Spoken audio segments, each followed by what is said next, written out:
Hey guys, so it's Gabriel here back at Gold Flame Junk Removal. So we are here in North Carolina. We got called by a realtor to come do a quote for a double wide demolition. A pretty good sized project. I think it was built in like the 1980s, I want to say. Has the brick underskirting, which is going to be cost a little bit more to dump, or a lot more because it's going all the way around the whole house and up under the deck that's rotted, and the front porch as well. I went inside. I'm not going to go inside again, but I went inside and it was and actually I'll show the pictures right now.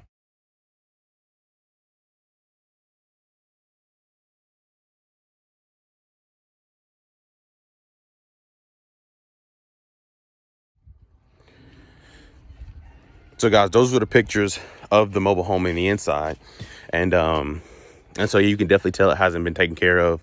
The house is actually a foreclosure, so it is actually going through HUD. So basically, she's a realtor for them. She called me. I came out to do the quote. So hopefully we can get this job and and bid a pretty good amount. This is a corporate company, and they won't be nitpicking on this and that, because eventually they'll be able to sell this lot and at least make their money back on it. So just from looking at it, I'm thinking, because now a lot of things play a part. For the most part, these manufactured homes and mobile homes, especially in the 70s and 80s, they're built well, but they're not built as strong as a regular house. So once you basically take out one side of the house, the whole thing's gonna fall over.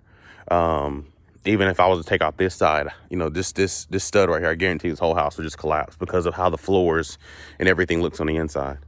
But a lot of times what really makes the price go higher for me, especially, is all the brick. I mean, the brick is heavy, man. It's heavy. And so whatever dumpsters and stuff you're using, majority of the time, in order to get this stuff gone and get the job done, you're going to have to pay overage fees whenever you rent a dumpster. Now, hopefully they can pick it up, especially with all this brick. But yeah, for the good part about it is most of this stuff, everything is already falling. Like, everything is already rotten. It's already wanting to come down. So it's not going to be a problem just bringing a skid steer. I still think that I could tear this whole thing down with a skid steer. Now, will I? Probably not. I'll probably still get an excavator just to come and hair up and knock it down. And then the skid steer will be good for just grabbing it really quickly, throwing it in a dumpster. I think that's the best way to go about it, to make the amount of time it's going to take to knock this thing down a little bit shorter. But other than that, I just want to kind of bring this video to you guys. This is the second demolition I've already done this year. So, I mean, demolition quote. So I went and quoted another mobile home, and I think it's the video that you guys will see after this one. And we were a little bit too expensive. Somebody bid right under us, and she took that bid. So that's the thing about it with doing this type of work. People will complain and cry and moan in groups and all that stuff about how they picked the cheapest person and it didn't work out. But also, people don't want to pay. They don't want to pay anything. And so, of course, you're going to get the worst guy when you go with the cheapest quote. If you can do it for $3,000 to $4,000, he's cutting corners somewhere. You see what I'm saying? Especially if it's a house that has a brick skirting and maybe has a big deck and this and that. Majority of the time, they're cutting corners somewhere. And I'll learn my lesson from doing demolition jobs and it not going well, or I barely made any money. So that's why I charge a little bit more now. And eventually the customers that I'm looking for that's willing to pay and know what this is worth and know how to pile this together is worth, they'll pay the right price for it.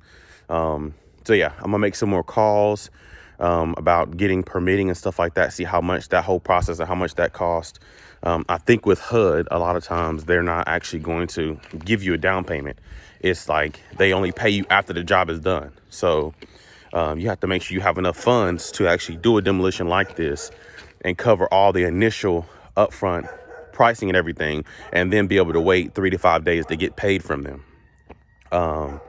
So yeah, I might do this by myself. I might not. I might partner with a guy that I work with, in the past. You guys have seen him on here, and see if he wants to partner up, and he'll take a bigger part instead of me just paying him for his dumpsters. I'll say, hey, Jonathan, if you come and help me finish the whole job, and then and then wait for me to get paid, then we can just get paid together, you know, basically. And I'll pay him extra, maybe $2,000 or whatever to wait and not make me pay after every single dumpster, or, you know, pay after every single day. Just wait until I get paid, pay him everything, and then we'll be done. So I might try and do that. I might, you know, try and do maybe some kind of subcontracting or whatever. Who knows? But yeah, let's get back to the house. Let's get this quote wrote up, and we'll be out of here. Thank you guys for watching. See you later. Deuce.